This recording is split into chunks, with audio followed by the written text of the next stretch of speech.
Hello and thanks for joining us from our studios in Israel. I'm Aaron Porras here with ILTV's Morning Briefing. An IDF soldier was injured early this morning during an operation in the Balata refugee camp near Shechem, or Nablus, when an explosive device was thrown at a group of soldiers. The soldier was treated by his fellow soldiers on the scene and was later taken to a nearby hospital for further treatment. The Balata refugee camp is a flashpoint location where IDF troops and residents often clash. In addition, 3 Palestinians armed with a pipe bomb, 2 Molotov cocktails, and a knife were arrested near Joseph's tomb in Shechem. Over 1,000 Jewish worshippers had gathered to pray ahead of the new Hebrew month of Adar, which is on Sunday. Meanwhile, IDF Shin Bet and Israel Border Police Forces arrested 13 Palestinians overnight, suspected of being involved in terrorist activities and violent riots in the West Bank. In response to the latest wave of bomb threats leveled against Jewish community centers and institutions around the country, over 150 congressmen and women signed a letter calling for a sense of urgency in investigating the matter. The letter demands that the United States Department of Homeland Security, the Attorney General, and the FBI look into the matter immediately and in cooperation with JCC associations and local forces to put an end to the growing trend. Since the start of 2017, 69 bomb threats have been levied against 54 different North American JCCs. 11 of these threats were just earlier this week on Monday. Earlier this morning, the Anti-Defamation League headquarters in New York was targeted. As in the cases with the JCCs, the threat was a hoax, and rather than intimidating, the newest bomb threat has only galvanized their cause. ADL CEO Jonathan Greenblatt said, quote, "This is not the first time that the ADL has been targeted, and it will not deter us in our efforts to combat anti-Semitism and hate against people of all races and religions." Senator Lindsey Graham will reintroduce legislation next week that would cut United States funding to the Palestinian Authority if it continues to provide monetary support to the families of those who commit acts of terror against Israelis. Known as the Taylor Force Act after the American who was knifed to death in March 2016 by a Palestinian assailant while visiting Tel Aviv, the bill was first introduced by Graham last year when Graham said, quote, "Why is the Palestinian Authority paying young Palestinians to commit acts of terror against innocent Americans like Taylor Force or Israelis? The Palestinians need to decide. Do they condemn these horrible acts or do they reward them?" End quote.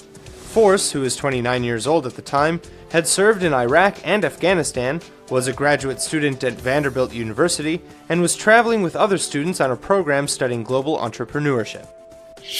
The Warsaw, Poland municipality has issued a deadline to submit claims over property stolen by Nazis or communists during World War II. After the deadline passes, all property will be transferred to the state of Poland or to Warsaw. The city put out a first list on Wednesday of 50 assets belonging to Jews which was stolen from their owners either by Nazi or communist forces during the Second World War. The municipality is asking the rightful owners to submit their claims sometime within the next 6 months, while Jewish organizations have been pressuring it to extend the deadline. The new law applies only in Warsaw and not the rest of Poland. Gideon Taylor of the World Jewish Restitution Organization urged authorities to notify potential claimants and to extend the very short deadline. He said, quote, "It's unfair for claimants to lose this last opportunity to reconnect with their past because of the administrative complexity of this law." Among the proudest achievements in Israeli defense history is the creation of the Iron Dome missile defense system, and it's just reportedly been given an upgrade. According to the Defense Ministry, though the specific upgrades weren't disclosed, Iron Dome was put to a series of tests yesterday and passed. The system targets incoming projectiles, calculates their trajectory, and assesses the danger. It then intelligently shoots down the threats. Since its installation in 2011, Iron Dome has had a near-perfect record, taking out over 90% of its intended targets. During the 2014 war with Gaza, Hamas launched over 4,500 rockets into Israel. Iron Dome chose to destroy 799, missing 64. To supplement the Iron Dome's limitations, a 3-tier system was developed, including David's Sling and the Arrow 3, intended to counter medium to long-range and intercontinental ballistic missiles, respectively. Last week, the president doubled down on his promise to rebuild America's infrastructure at a rally in Melbourne, Florida. We need members of both parties to join hands and work with us to pass a $1 trillion infrastructure plan to build new roads and bridges and airports and tunnels and highways and railways all across our great nation. For more on this, we're joined tonight by former Commissioner of the United States Commodity Futures Trading Commission, Bart Chilton. Bart, good to have you with us tonight. Good to be with you. The audio sounds good. Is there a song that goes with this alleged tap dance about how these finances are going to work out? You can't have it both ways. No, and it's really, I mean, if there's a honeymoon period in any sort of marriage, Ed, I'm not sure that the Republicans and the White House are sleeping in the same bed right now, because Mitch McConnell has said no increases for infrastructure spending. And by the way, his wife is Mr. Trump's Secretary of Transportation, Elaine Chao. So that's a weird bedfellows, how's that for too. pillow talk? Yeah, right. We need $1 trillion, hubby, and that might not work out. So it's going to be a really tough row to hoe to get $1 trillion.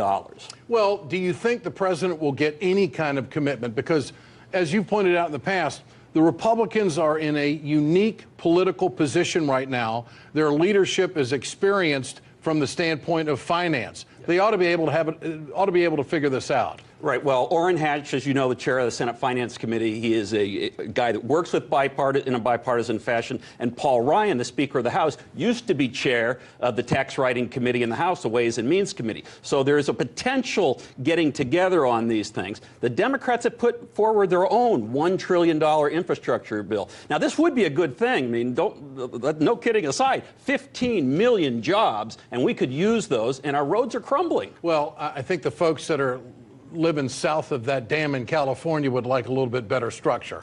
And the civil engineers who we have had on this program tell us that there are hundreds of dams across the country and major structures that need to be reinforced and redone in many respects.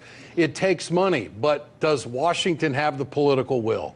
Well, it remains to be seen, but I think there's only a limited time here. I mean, there are so many other distractions, as you report every night, Ed, whether or not it's the immigration ban, or whether or not it's LGBT rights in restrooms that they're talking about today, or the excessive travel, the president spending more in a month than Obama spent in a whole year. There are all sorts of distractions out there. I just wish that this is the thing where it can get Republicans and Democrats together. It's the most important thing for the economy. And I just hope he puts it forward quickly, not after 100 days, before. He's putting a lot of things forward. It's like a different major subject every day. Are the Republicans just going to get burned out on this, or do you think they'll actually get something done? I think it's a real wait and see. I think that if I were the Republicans, what I'd do is try to pull the president out of the fire from all these fiascos that are going on. I would say we can do this ourselves. And Ryan and Hatch can get together with others. John Thune is the chair of the Commerce and Transportation Committee. You know him well from South Dakota. Those guys actually could help the administration by starting to push something. They could get Democrats together on this thing. And CBS News congressional correspondent Nancy Cordes is with us now from Milton, Florida, for another town hall today. So, Nancy, is this just venting, or do people really believe that they're having a real impact on lawmakers for when they return to Capitol Hill?